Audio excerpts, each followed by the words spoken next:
Дойде време да обявим и втората квалификация за нашето състезание Crossfire Open Air Battle.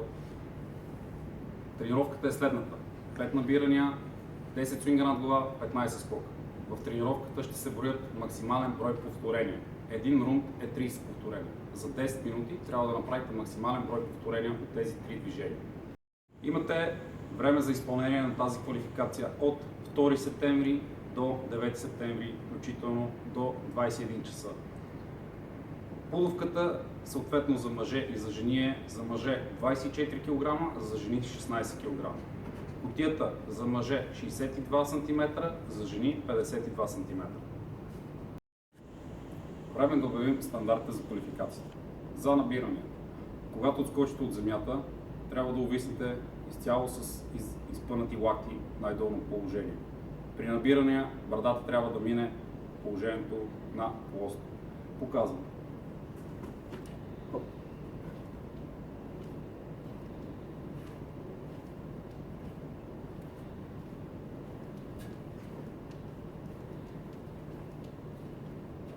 Набиранията дали ще са кипинг или бътърфлай няма никакво значение. Важно е да се изпълнят тези две неща. Лактите в най-долно положение изпънати и брадата да мине над лоста. За свинга с пуловка над главата. При най-горно положение, когато хванете пуловката, като заключите над главата, трябва рамената, лактите, тази и колената да са изпънати в една линия. Всяко друго неизпълнение на това нещо се брои за нов реп.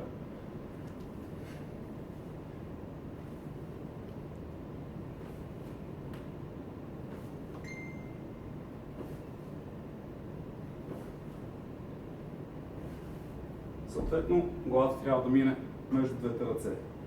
За скока на кутия е нужно да застанете пред кутията и при отскока най-горно положение да се разгънете цялото тяло. Рамената, таза и краката и колената, т.е. трябва да са отново в една линия. Всяко друго нещо, това е нов реп. Откачване от този сорт отново са нов реп. Показваме реп.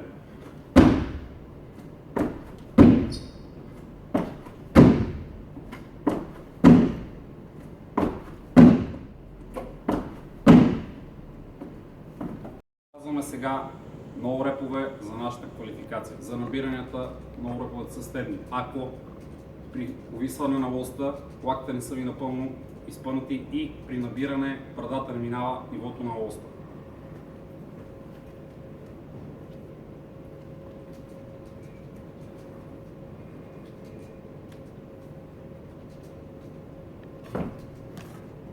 За свинга, ако при време на заключване на пуловката над глава цялото тяло не ви е изпълнато в една линия, да речем колената си ви сгънати или таза ви е назаде, не ви в линията с рамената. Това са много репове. Лактите, ако не са заключени, са присвити, отново са много репове.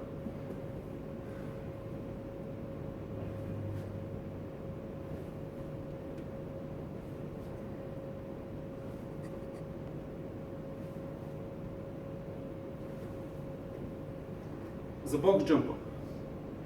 Много реповете са следните. Ако при скок горе върху кутията не сте изцяло разгънати в една линия, пети, колена, таз и ramена са много репове. Ако с засилка се засилвате и отскачате, отново е много реп. Ако скачате с разноимени крака, отново са много репове. Показваме неразгъване на кутията.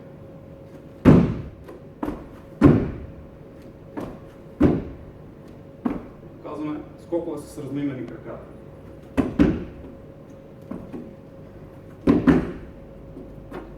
И вече скокове с засилка.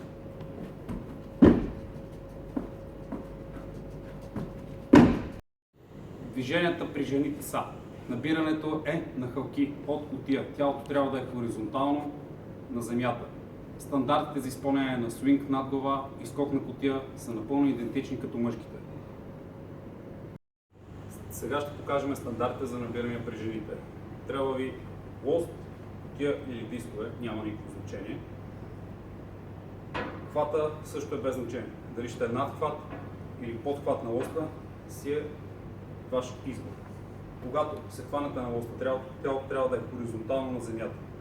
При набирането гърдите всеки път трябва да докосват лоста. Иначе се гори много репо. Стандартите за набирането тук са същите като мъжете. Когато виснете, лактите трябва да са ви напълно изпънати в долно положение. При набиране гърдите трябва да докосват лоста. Всяко друго неизпълнение на тези неща е много репо. Сега ще покажем репове.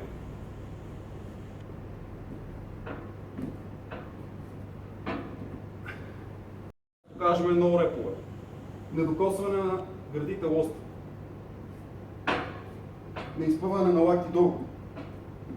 И третото, което трябва да следите, е чупката в таза или така наречения кипи.